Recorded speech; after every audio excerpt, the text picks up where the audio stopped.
এই নদী বান্ধৰ সপক্ষে কথা কোৱা মানুহখিনিয়ে আজি যেতিয়া সেই নদী বান্ধৰ পানীয়ে হাজাৰ হাজাৰ গাঁও উটুৱাই পেলাইছে, আজি যেতিয়া মানুহৰ গৰু গোহালি ভঁৰালৰ ধান সকলো এক ছেকেণ্ডত যেতিয়া উটাই লৈ গৈছে, এই নদী বান্ধৰ সপক্ষে কোৱা মানুহকেইজনে আজি তেওঁলোকে কিন্তু এবাৰ মাত মাতিবলৈ তেওঁলোকে সময় পোৱা নাই। আজি চৰকাৰে কি কৰিব? নদী বান্ধৰ পানী এৰি দিলে, তাৰ ফলত কোনোবা যদি মানুহ এজন মৃত্যু হ'ল তেতিয়াহ'লে 1 লাখ টকা, 2 লাখ টকা, 5 লাখ টকা, 10 লাখ টকা সাহায্য ঘোষণা কৰিছে বা তেওঁলোকে এককালীন সাহায্য দিব। কিন্তু সেই সাহায্য দিয়াৰ বিনিময়ত এজন মানুহৰ জীৱনটো ঘূৰি আহিছিল। সেই মানুহজন আচলতে পুনৰ তেওঁৰ জীৱনটো ঘূৰাই পাবনে? এইটো এই সাধাৰণ মানুহবিলাকৰ ভুল। তেওঁলোকৰ কি জীয়াই থকাৰ অধিকাৰ নাই? তেওঁলোকৰ কি জীৱনৰ সম্পত্তিৰ সুৰক্ষাৰ অধিকাৰ নাই? এই দায়িত্ব কাৰ? আমি কাক প্ৰশ্ন কৰিম? কিন্তু আজি আমি কেৱল জলবিদ্যুৎ শক্তিৰ ওপৰতে, আমি শক্তি আহৰণৰ উৎস হিচাপে কেৱল সেই নদী বান্ধটোৰ ওপৰতে আমি কিয় আশা ভৰসা কৰিব লাগিব? আজি শক্তি আহৰণৰ উৎস হিচাপে বিকল্প যিসমূহ সন্ধান, আজি সৌৰ শক্তিকে আদি কৰি এনেকুৱা যিসমূহ কথা পতা, এই কথাসমূহ কিয় চৰকাৰে আলোচনা নকৰে? এইসমূহক কিয় গুৰুত্ব প্ৰদান কৰা নহয়? তেওঁলোকে 2016 চনৰ তেওঁলোকৰ ভিছন ডকুমেণ্টত কৈছিলে যে বানপানী সমস্যা নিৰ্মূল কৰা হ'ব। সম্পূৰ্ণৰূপে সেই 5 বছৰত ব্যৰ্থ হ'ল। তেওঁলোকে ব্ৰহ্মপুত্ৰ খনন কাৰ্যৰ কথা কৈছিলে, এক্সপ্ৰেছ ছাৰ্ভেৰ কথা কৈছিলে, সেইখিনি কথা নকয়ে। আনকি 2005 চনতো অমিত শ্বাহ আহি পেলাই কৈছিলে যে আমাক আৰু 5 বছৰ সময় দিয়ক, এই 5 বছৰত আমি বানপানী সমস্যা সমাধান কৰিম। কিন্তু আজিৰ তাৰিখত কি হৈছে অসমৰ ৰাইজে দেখি আছে। এটা চক্ৰ চলি আছে, যোৱা 10 বছৰ ধৰি পেলাই বানপানী আহে, তেওঁলোকে আহি পেলাই সাহায্যৰ কথা ঘোষণা কৰে, ঘৰিয়ালৰ চকুপানী টুকটুকে, কিন্তু আজিৰ তাৰিখলৈকে কোনো ধৰণৰ সমস্যা সমাধান হোৱা নাই। এয়া স্মাৰ্ট চিটিৰ নমুনা, য'ত নেকি এজন মানুহৰ অন্তিম সৎকাৰ কৰিবৰ কাৰণে দূৰত উঠাই নিব লগা অৱস্থা হৈছে। এইখনে স্মাৰ্ট চিটিৰ সুফলা স্বৰূপ। দ্বিতীয়তে ব্ৰহ্মপুত্ৰ জলসম্পদ বিভাগ কওক বা গুৱাহাটী উন্নয়নৰ ক্ষেত্ৰত আপোনালোকে GMCৰ কথাই কওক, গুৱাহাটী উন্নয়ন দপ্তৰৰ বিভাগৰ কথাই কওক বা GMDৰ কথাই কওক, লাষ্ট 10 বছৰে তেওঁলোকে ধৰি পেলাই কি কাম কৰি আছে তেওঁলোকে ৰাইজক জনোৱা উচিত। এনেকুৱা নহয় যে তেওঁলোকৰ কাউন্সিলৰ পৰা, ৱাৰ্ডৰ কাউন্সিলৰ পৰা আৰম্ভ কৰি পেলাই প্ৰধানমন্ত্ৰী, ৰাষ্ট্ৰপতিলৈকে তেওঁলোকৰে বিজেপিৰে মানুহ চব, কিন্তু এই ক্ষেত্ৰত আজিলৈকে তেওঁলোকে বিফল কিয় হৈ আছে? গুৱাহাটীৰ কৃত্ৰিম বানকে ধৰি ৰাজ্যৰ বিভিন্ন প্ৰান্তত এতিয়া প্ৰলয়ংকাৰী বানৰ তাণ্ডৱ, কিন্তু অসম চৰকাৰ আৰু কেন্দ্ৰীয় চৰকাৰ এই বান নিয়ন্ত্ৰণৰ ক্ষেত্ৰত সম্পূৰ্ণৰূপে বিফল হৈছে, ব্যৰ্থ হৈছে। দশক ধৰি অসমত এই বানপানী সমস্যা দেখা দি আহিছে, কিন্তু বানপানীৰ সময়ত নহয়, কেৱল নিৰ্বাচনৰ সময়তহে বিজেপি দলে এই বানপানীৰ সমস্যাটোক লৈ পেলাই তেওঁলোকে নিজৰ মতামত আগবঢ়ায় বা তেওঁলোকে নিৰ্বাচনী ইছ্যু হিচাপে ব্যৱহাৰ কৰি আহিছে।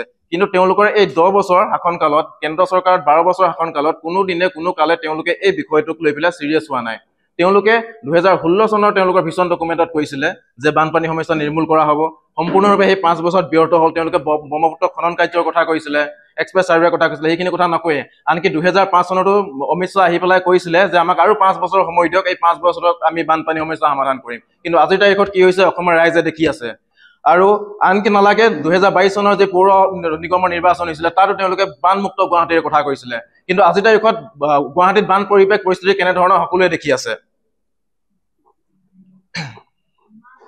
লগতে তেওঁলোকে ৱাটাৰ ৰিজাৰ্ভাৰৰ কথা কৈছিলে, কিন্তু আজিৰ তাৰিখলৈকে কেইটা ৱাটাৰ ৰিজাৰ্ভাৰৰ কথা তেওঁলোকে আজিলৈকে কাৰ্যক্ষেত্ৰত পৰিণত কৰি পেলাই নিৰ্মাণ কৰিবলৈ প্ৰস্তুত পাৰিছে বা সক্ষম হৈছে? এটা চক্ৰ চলি আছে, যোৱা 10 বছৰ ধৰি পেলাই বানপানী আহে, তেওঁলোকে আহি পেলাই সাহায্যৰ কথা ঘোষণা কৰে, ঘৰিয়ালৰ চকুপানী টুকটুকে, কিন্তু আজিৰ তাৰিখলৈকে কোনো ধৰণৰ সমস্যা সমাধান হোৱা নাই। তেওঁলোক কোনো ধৰণৰ চিৰিয়াছ নহয়। লাষ্ট 10 বছৰ ধৰি পেলাই তেওঁলোকে কেৱল হিন্দু মুছলমানৰ সাম্প্ৰদায়িক ৰাজনীতিৰ বাহিৰে বানপানীৰ কথা ভাবিবলৈ তেওঁলোকে আজিলৈকে আহৰিয়ে পৰা নাই। প্ৰতি বছৰে অসমত বানপানীত বিভিন্নজনৰ প্ৰাণ হানি হৈছে, সম্পত্তি বিনষ্ট হৈছে, কিন্তু আজিলৈকে আমাৰ দীৰ্ঘদিনীয়া যিটো দাবী যে বানপানীৰ সমস্যাক তেওঁলোকে ৰাষ্ট্ৰীয় সমস্যা হিচাপে গুৰুত্ব প্ৰদান কৰিব লাগে, সেই কথা তেওঁলোকে গুৰুত্ব দিয়া নাই। কিন্তু আজিলৈকে আৰু কিমানজনৰ প্ৰাণ হানি হ'লে বা আৰু কিমান বছৰ অসমে এই বানপানী সমস্যা ভোগ কৰিলে তেওঁলোকে গুৰুত্ব দিব বা গুৰুত্ব প্ৰদান কৰিব? আন নালাগে, আপোনালোকে দেখিছে তেওঁলোকে উন্নয়নৰ জয়গান গায়। আজিৰ তাৰিখত অসমৰ গুৱাহাটীয়ে এজাক বৰষুণ বহন কৰিব পৰাকৈ সক্ষম হৈ থকা নাই বা বহন ক্ষমতা নাই গুৱাহাটীৰ। তাৰ পাছত তেওঁলোকে কয় উন্নয়নৰ কথা। এয়া কেনেধৰণৰ উন্নয়ন, য'ত নেকি এজাক বৰষুণৰ ভাৰ বহন কৰিব নোৱাৰে গুৱাহাটীয়ে?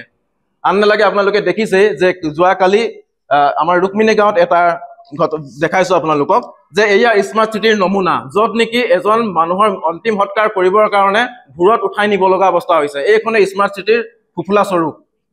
আৰু দ্বিতীয়তে যি আপোনালোকে হয়তো জানে যে এই ব্যক্তিজনৰ মৃত্যু এনেকুৱা নহয় যে অকল ৰোগী আছিল, তেওঁলোকে যি চিকিৎসাৰ তেওঁলোকৰ ব্যৱস্থা আছিলে, একমাত্ৰ বিদ্যুৎ যোগাযোগ ব্যাহত হোৱাৰ কাৰণে তেওঁলোকে উপযুক্ত সময়ত তেওঁৰ যি চিকিৎসা বা যি ঔষধ তেওঁলোকে ল'ব লাগিছিল, ল'ব নোৱাৰাৰ ফলত তেওঁ মৃত্যুবৰণ কৰিছে। আৰু তাৰপিছত পৰিয়ালৰ লোকে তেওঁক এনেদৰে ভূৰত তুলি পেলাই অন্তিম সৎকাৰ কৰিব লগা অৱস্থা হৈছে। এয়াই গুৱাহাটীৰ উন্নয়নৰ নমুনা। লগতে এটা কথা, আজি তাৰিখত আপোনালোকে কওক ব্ৰহ্মপুত্ৰ বৰ্ডৰ কিবা স্থিতি আছেনে? যে বছৰে বছৰে বানপানী হৈছে, আজি তাৰিখলৈকে ব্ৰহ্মপুত্ৰৰ অৱস্থিতি বা স্থিতিৰ বিষয়ে আমি চকুত লক্ষ্য হোৱা নাই আমাৰ। আৰু দ্বিতীয়তে ব্ৰহ্মপুত্ৰ জলসম্পদ বিভাগ কওক বা গুৱাহাটী উন্নয়নৰ ক্ষেত্ৰত আপোনালোকে GMC কথাই কওক, গুৱাহাটী উন্নয়ন দপ্তৰৰ বিভাগৰ কথাই কওক বা GMDৰ কথাই কওক, লাষ্ট 10 বছৰে তেওঁলোকে ধৰি পেলাই কি কাম কৰি আছে তেওঁলোকে ৰাইজক জনোৱা উচিত। এনেকুৱা নহয় যে তেওঁলোকৰ কাউন্সিলৰ পৰা, ৱাৰ্ডৰ কাউন্সিলৰ পৰা আৰম্ভ কৰি পেলাই প্ৰধানমন্ত্ৰী, ৰাষ্ট্ৰপতিলৈকে তেওঁলোকৰে বিজেপিৰে মানুহ চব, কিন্তু এই ক্ষেত্ৰত আজিলৈকে তেওঁলোকে বিফল কিয় হৈ আছে? আৰু লগতে নদী বান্ধৰ কথা আছে ইয়াতে। আপোনালোকে জানে ৰঙা নদী প্ৰকল্পৰ পানী এৰাৰ ফলত কি অৱস্থা হৈছে লখিমপুৰ। আজিৰ তাৰিখলৈকে যি গুৱাহাটীৰ কৃত্ৰিম বানৰ কাৰণে তেওঁলোকে, আমি দুটা কথাই আমাৰ চকুত পৰে, তেওঁলোকে বানপানীৰ সময়ত নলা চফা কৰে আৰু মেচিন লগাই পেলাই পানী সিঁচে। এই দুটাই তেওঁলোকৰ হেৰি নেকি? অকল পানী সিঁচি বা নলা চফা কৰি পেলাই গুৱাহাটীৰ কৃত্ৰিম বানপানীৰ সমস্যা সমাধান কৰিব পাৰে নেকি? আৰু এই যি জলপ্ৰলয়, আজি ৰঙা নদীত যি জলপ্ৰলয় হৈছে, যি বিভীষিকাৰ সৃষ্টি হৈছে, এই বিভীষিকা আচলতে কোনো কৃত্ৰিম বান বা আপোনাৰ প্ৰকৃতিয়ে দিয়া বানপানী বা আপোনাৰ তেনেকুৱা ধৰণৰ নহয়। আৰু এইটো সম্পূৰ্ণ হৈছে, এই বস্তুটো হৈছে, এই জলপ্ৰলয় সৃষ্টি হৈছে ৰঙা নদীৰ ওপৰত থকা যি নদী বান্ধ, এই নদী বান্ধৰ ফলত আচলতে জলপ্ৰলয় সৃষ্টি হৈছে। এতিয়া কথাটো হ'ল, এই যে নিপুৱে আজি ৰঙা নদীত এনেকুৱা এটা পৰ্যায়ৰ পৰিস্থিতিৰ সৃষ্টি হৈছে, এইটো আমাৰ অভিযোগ নহয়, এইটো তাৰ স্থানীয় মানুহে অভিযোগ কৰিছে। আজি আপোনালোকৰ মানুহবিলাকৰ অৱস্থা দেখিলে বেয়া লাগিব। নিপুৱে হঠাতে পানী খুলি দিছে। ৰাতি 10 বজাত তেওঁলোকে কোনোবা সময়ত ঘোষণা কৰিছে যে আপোনাৰ ৰঙা নদীৰ বান্ধৰ পানী খোলা হৈ যাব, আৰু 10 বজাত ঘোষণা কৰি তেওঁলোকে ৰাতি 2টা বজাত তেওঁলোকে বান্ধ খুলি দিছে। আৰু সেই বান্ধ খুলি দিয়াৰ পিছত তেওঁলোকে যেতিয়া 2টা বজাত, নিশা 10টা বজাত ঘোষণা কৰিছে, 2টা বজাত তেওঁলোকে যেতিয়া বান্ধ খুলি দিছে, সেই 2টা বজাত গোটেই অঞ্চল জলমগ্ন হৈ গৈছে নৈপৰীয়া। আৰু সেই মানুহবিলাকে, স্থানীয় যিসমূহ মানুহ, সেই মানুহসকলে, গাঁওবাসী আচলতে তেওঁলোকে জীৱনটো বচাই কোনোমতে ঘৰৰ পৰা ওলাই আহিব পাৰিছে, না তেওঁলোকে নিজৰ কিবা এটা সম্পত্তি ৰক্ষা কৰিব পাৰিছে, না তেওঁলোকে এই যে ভঁৰালৰ ধান, গোহালিৰ গৰু, এই সকলো বস্তু তেওঁলোকৰ সম্পদ, সকলো সম্পদ তেওঁলোকৰ বানপানীয়ে উটাই লৈ গৈছে। কেইটামান তথ্য দি ল'বলৈ বিচাৰিছো আপোনালোকক। মাত্ৰ 50 মিনিটৰ ভিতৰত, মাত্ৰ 50 মিনিট, ৰঙা নদী 405 মেগাৱাটৰ যিটো ৰঙা নদী বান্ধ, এই বান্ধটোৱে মাত্ৰ 50 মিনিটত বহন ক্ষমতা হেৰুৱাই পেলাইছিল, যিটো চৰকাৰীভাৱে প্ৰাপ্ত তথ্য। আৰু ৰঙা নদী বান্ধৰ পৰা মুঠ 1500 ঘনমিটাৰ পানী প্ৰতি ছেকেণ্ডত বান্ধৰ পৰা এৰিছিল, কিন্তু ৰঙা নদীয়ে পানী বহন কৰে মাত্ৰ 923 ঘনমিটাৰ। ফলত যোৱা 30 মে নিশা 2 বজাৰ পৰা হোৱা জলপ্ৰলয়, সমষ্টিটোৰ ইতিমধ্যে 241খন গাঁৱৰ লগতে 24,343টা পৰিয়ালক আচলতে ক্ষতিগ্ৰস্ত কৰিছে। আৰু লগতে ইতিমধ্যে আমি যিমান সময়লৈকে গম পাইছিলো, তেতিয়ালৈকে 2 পৰা 3জন মানুহৰ মৃত্যু হৈছে। চৰকাৰী তথ্য মতে 2জন মানুহৰ মৃত্যু হৈছে শুই থকা অৱস্থাত। এজন মানুহ শুই আছে, তেওঁ গম নাপায় যে ৰঙা নদীৰ নিপুৱে পানী খুলিব, নদী বান্ধৰ পৰা পানী খুলিব বুলি গম নাপায় সেইখন গাঁৱৰ মানুহে। তেওঁলোকে সামাজিক মাধ্যমত অথবা সংবাদ মাধ্যমৰ জৰিয়তে, কিছু সংবাদ মাধ্যমৰ জৰিয়তে আচলতে জিলা প্ৰশাসনে জাননী জাৰি কৰিছিল যে বৰষুণ বেছি হোৱাৰ ফলত আচলতে নিপুৱে পানী খুলিব বা নদী বান্ধৰ পানী খুলিব। কিন্তু সেই কথাটো গৈ আচলতে গাঁৱৰ মানুহৰ কাষত পৰিছিলগৈ নাই, গাঁৱৰ মানুহে গম পাইছিলে নে? এই বিষয়টো বহুত গুৰুত্বপূৰ্ণ। আজি আমি কৈছো যে এই অভিযোগ আমি উত্থাপন কৰা নাই, স্থানীয় মানুহে উত্থাপন কৰিছে। আজি যেতিয়া আমাৰ প্ৰতিনিধিসকল গৈ যেতিয়া সেই ভুক্তভোগী মানুহৰ লগত কথা পাতিছে, তেওঁলোকে কান্দি কাটি তেওঁলোক আচলতে দিশহাৰা হৈ পৰিছে। কিয় দিশহাৰা হ'বলগীয়া হৈছে?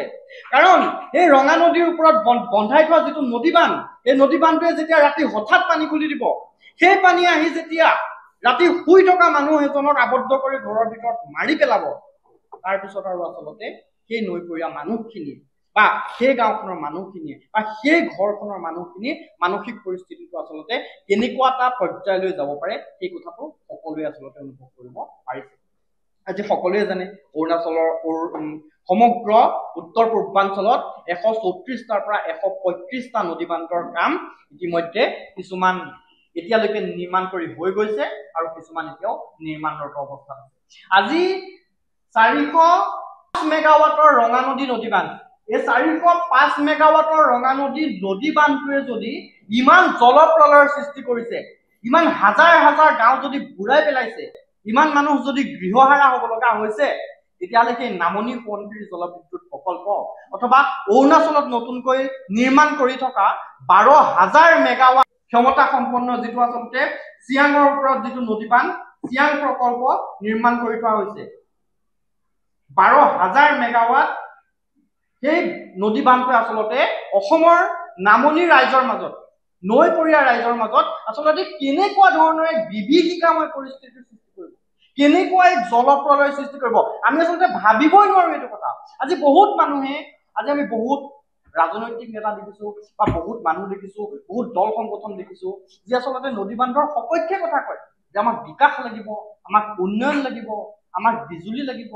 সেই নদী বান্ধৰ সপক্ষে কথা কোৱা মানুহখিনিয়ে আজি যেতিয়া নদী বান্ধৰ পানীয়ে হাজাৰ হাজাৰ গাঁও উটুৱাই পেলাইছে, আজি যেতিয়া মানুহৰ গৰু গোহালি ভঁৰালৰ ধান সকলো 1 ছেকেণ্ডত যেতিয়া উটাই লৈ গৈছে, সেই নদী বান্ধৰ সপক্ষে কোৱা মানুহকেইজনে আজি তেওঁলোকে কিন্তু এবাৰ মাত মাতিবলৈ তেওঁলোকে সময় হোৱা নাই। আজি চৰকাৰে কি কৰিব? নদী বান্ধৰ পানী এৰি দিলে, তাৰ ফলত কোনোবা যদি মানুহ এজন মৃত্যু হ'ল, তেতিয়াহ'লে 1 লাখ টকা, 2 লাখ টকা, 5 লাখ টকা, 10 লাখ টকা সাহায্য ঘোষণা কৰিব বা তেওঁলোকে এককালীন সাহায্য দিব। কিন্তু সেই সাহায্য দিয়াৰ বিনিময়ত এজন মানুহৰ জীৱনটো ঘূৰি আহিবনে? সেই মানুহজন আচলতে পুনৰ তেওঁৰ জীৱনটো ঘূৰাই পাবনে? এই প্ৰশ্নটো কিন্তু বহুত ডাঙৰ প্ৰশ্ন। গতিকে আমি এয়া আচলতে বাৰিষা আৰম্ভণি আৰু বহুত প্ৰলয় হ'বলৈ বাকী আছে। এই যদি আচলতে অৰুণাচলত নিৰ্মাণ কৰি থকা এই গোটেইকেইটা নদীবান্ধ যদি সম্পূৰ্ণ হ'বলৈ হয়, গোটেইকেইটা বাদেই দিলো মই, মাত্ৰ 12,000 মেগাৱাটৰ যিটো আচলতে চিয়াং প্ৰকল্প, এই চিয়াং প্ৰকল্পটো যদি সম্পূৰ্ণ হ'বলৈ হয়, তেতিয়াহ'লে আচলতে অসমত এক মহা বিভীষিকা, মহা জলপ্ৰলয়ৰ সৃষ্টি হ'ব। আৰু গতিকে আজি আপোনাৰ অৰুণাচলৰ মানুহ ৰাজপথলৈ ওলাই আহিছে, অৰুণাচলৰ মানুহে চিয়াং নদী বান্ধৰ বিৰুদ্ধে ৰাজপথত ওলাই আহি আন্দোলন কৰিছে। সেইদিনা কোনোবা এজন জনপ্ৰতিনিধিয়ে আচলতে নদী বান্ধৰ সপক্ষে ওকালতি কৰিবলৈ গৈ ৰাইজৰ ৰোষত পৰিছে, তেওঁ খেদা খাইছে। গতিকে আমাৰ অসমৰ মানুহেও অসমৰ নতুন প্ৰজন্মৰ, যুৱ প্ৰজন্মৰ আমাৰ ল'ৰা ছোৱালীখিনিয়েও এই কথাবোৰ উপলব্ধি কৰাটো দৰকাৰ। বিশেষকৈ উজনি অসমৰ মানুহখিনি, বিশেষকৈ আমাৰ লখিমপুৰ ধেমাজিৰ মানুহখিনি, বিশেষকৈ সেই নৈপৰীয়া মানুহখিনি যাৰ গাঁওবোৰ আজি পানীৰ তলত ডুবি আছে। নিপকুৰ ভুলৰ কাৰণে আজি এই সাধাৰণ মানুহবিলাক পানীৰ তলত ডুবি থাকিবলগীয়া হৈছে, যি হয়তো নাজানিছিল যে তেওঁলোকৰ ঘৰটো আৰু আধা ঘণ্টাৰ পিছত 5 মিনিটৰ পিছত নাথাকিব। নদী বান্ধে পানী খুলি দিছে, তেওঁলোকৰ ঘৰটো উটুৱাই লৈ গৈছে। এই সাধাৰণ মানুহবিলাকৰ ভুল কি? তেওঁলোকৰ কি জীয়াই থকাৰ অধিকাৰ নাই? তেওঁলোকৰ কি জীৱনৰ সম্পত্তিৰ সুৰক্ষাৰ অধিকাৰ নাই? এই দায়িত্ব কাৰ? আমি কাক প্ৰশ্ন কৰিম?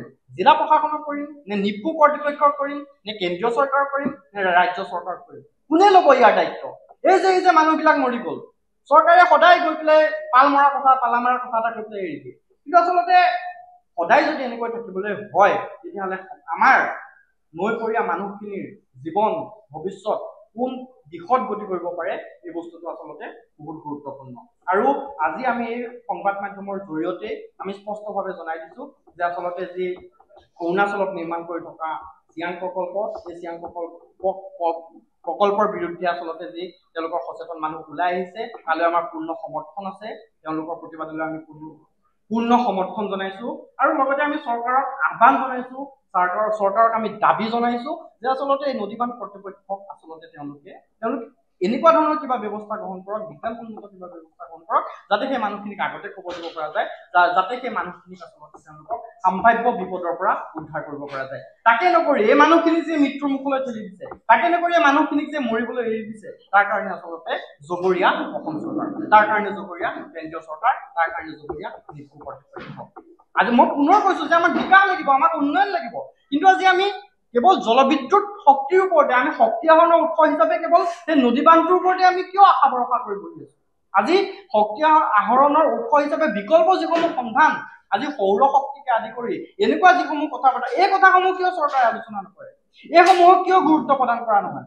আৰু গতিকে নদী বান্ধৰ শক্তি আহৰণৰ উৎস হিচাপে, নদী বান্ধৰ বিকল্প হিচাপে যেতিয়ালৈকে আমি বিকল্প সন্ধানসমূহ আমি যেতিয়ালৈকে নকৰিম, বিকল্প সন্ধানসমূহক আমি যেতিয়ালৈকে গুৰুত্ব নিদিম, তেতিয়ালৈকে আচলতে এনেধৰণৰ মহা জলপ্ৰলয় হৈ থাকিব। আৰু সেইকাৰণে আমি গোটেই সমগ্ৰ অসমৰ ৰাইজক একেলগে একে সুৰে এই বৃহৎ নদীবান্ধসমূহৰ বিৰোধিতা কৰিবলৈ আহ্বান জনাইছো আৰু চৰকাৰকো উচিত পদক্ষেপ গ্ৰহণ কৰিবলৈ আমি দাবী উত্থাপন কৰিছো।